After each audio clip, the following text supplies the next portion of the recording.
கடலூர் மாவட்டம் காட்டுமன்னார் கோயில் வட்டம் செட்டித்தாங்கல் ஊராட்சியிலே ரெங்கநாதபுரம் மேலப்பூவேந்தநல்லூர்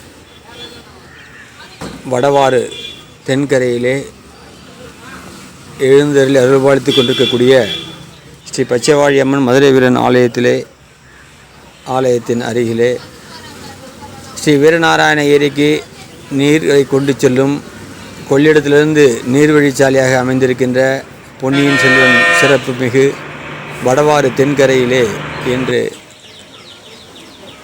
மயில் ஆடும் அழகொன்றை காட்சிப்படுத்தி இருக்கிறோம்.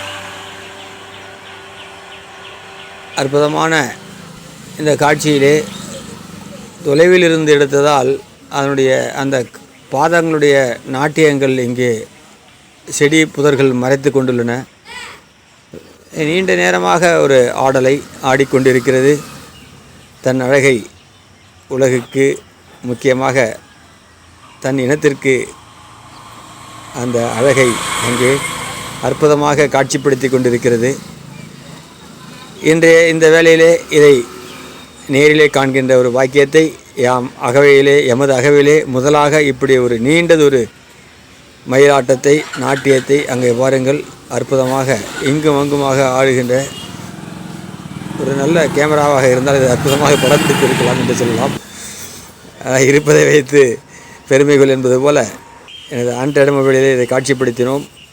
எனது குலதெய்வம் கோயில் ஸ்ரீ பச்சைவாழியம்மன் மதுரை வீரன் ஆலயம் எழுந்திருக்கின்ற அந்த ஆலயத்தினுடைய அருகிலே வடவாறு தென்கரையிலே ஆலயம், வடவாறு வடகரையிலே அந்த மயிலாட்டம் நடந்து கொண்டிருக்கிறது.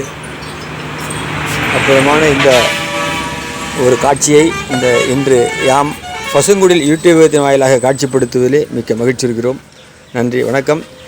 இந்த வடவாறு ஏற்கனவே நாம் பலமுறை சொல்லியிருக்கிறோம். வீரநாராயணம் ஏரிக்கு, வீராணம் ஏரி என்று சொல்லக்கூடிய வீரநாராயண ஏரிக்கு நீரை கொண்டு செல்லுகின்ற, அங்கிருந்து சென்னைக்கு நீர் வழிச்சாலையாக மிக்க ஒரு நீர்நிலையாக திகழ்கின்ற ராஜாதித்தமன்னனுடைய ஒரு அற்புதமான தொலைநோக்கு 1000 காலத்து பயிர் என்று சொல்லுவார்களே, அப்படியான ஒரு நீர்வழி சாலை நீர்நிலைக்கு, வீராணம் ஏரிக்கு நீர் கொண்டு செல்லும் இந்த அற்புதமான வடவாறு தென்கரையிலே ஆலயமும், வடகரையிலே இந்த மயிலாட்டத்தினுடைய இந்த எழிலழகும் என்று சிறப்பாக நடந்தேறி கொண்டிருக்கிறது. நன்றி, வணக்கம். நான் பசுமை செழியன், பசுங்குடில் பசுமை செழியன். எனது சேனலை சப்ஸ்கிரைப் செய்து எனக்கு நீங்கள் வளம் சேருங்கள்.